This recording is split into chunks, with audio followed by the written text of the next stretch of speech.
What's up guys, my name is Spruce and this is the weekly gaming news. I started last week's video by telling you all how the PlayStation 5 games reveal had been postponed.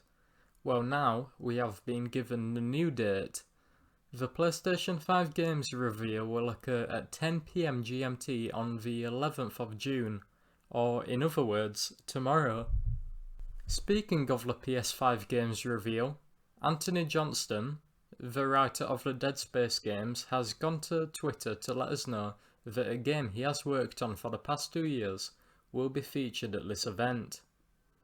Many fans are very excited about this, as Dead Space is often cited as the scariest video game of all time.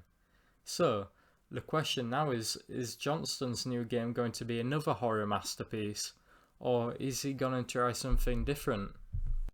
In other news, Neil Druckmann, the lead games director at Naughty Dog, has stated in an interview that he is unsure whether the next game beyond The Last of Us 2 will be a third Last of Us game or a totally new IP. This actually makes for some interesting conversation, because in this statement we learn that Neil and the Naughty Dog team are interested into making a part 3 for The Last of Us. Using this information, we can infer that The Last of Us 2 won't wrap up the story, which some of us might have anticipated we get a definitive ending. Also from a statement by Neil Druckmann, he questions whether to make a Last of Us 3 or a whole new IP. As you might have noticed, this does not include one of Naughty Dog's other big franchises, Uncharted. So if any of you were looking forward to a new Uncharted entry, this statement exposes how that is not an interest for Neil Druckmann. However, this doesn't mean there isn't ever going to be a new Uncharted game. It's just that another studio might be the one to develop it. We saw how Ben's studio created Uncharted Golden Abyss for the PlayStation Vita, so there's no reason why another studio can't create the next Uncharted. Granted, it won't feel the same, but maybe that change will revitalise the Uncharted series. Let me know what you think in the comments. Next on the list, a board game is being transformed into a video game?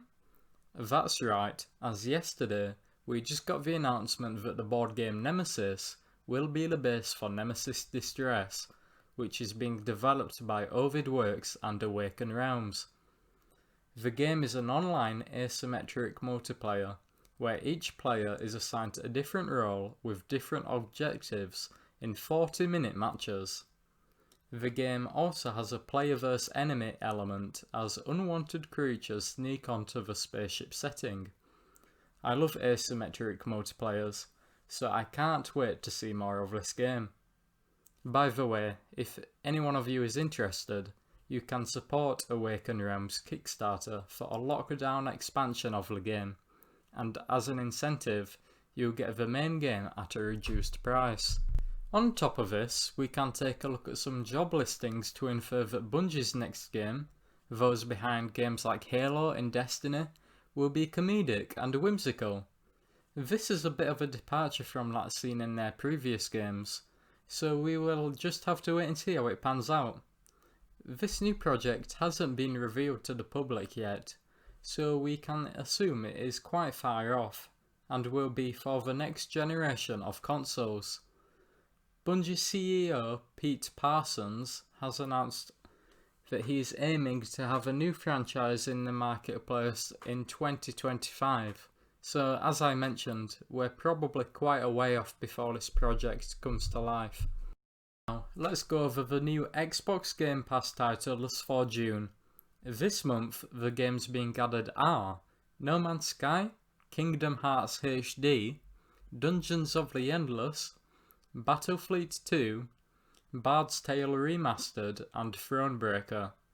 There's a lot of hours to be spent in those games, so hopefully that gives you something to spend your time during lockdown on.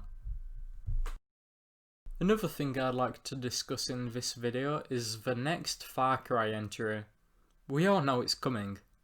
Most likely it will be revealed in Ubisoft's game event in July, so keep an eye out for that.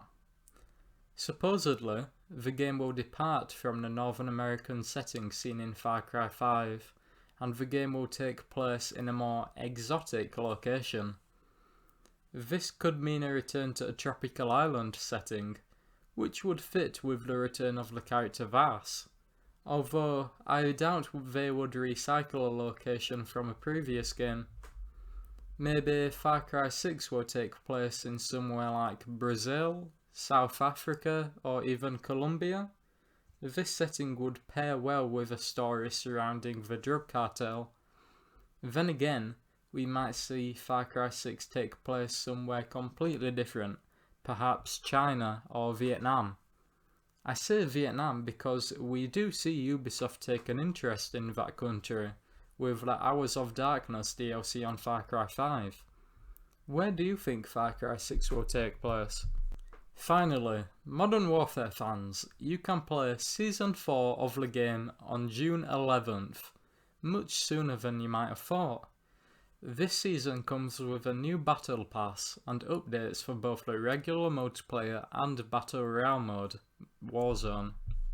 Now, for this week's gaming spotlight, we have Crash Bandicoot, Crash of the Titans. This was one of my favourite games growing up, and I think you will enjoy it too.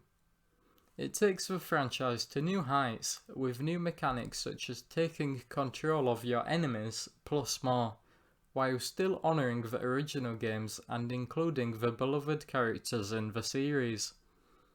I'm putting this one here to show you that Naughty Dog doesn't have to develop a new entry of one of their games for it to be great, as we might be seeing with the new Uncharted game.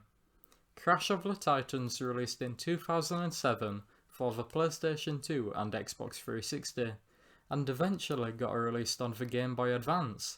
Imagine that. That's all for this week's video. If you did enjoy, please leave a like and subscribe. Tune in next week for more gaming news.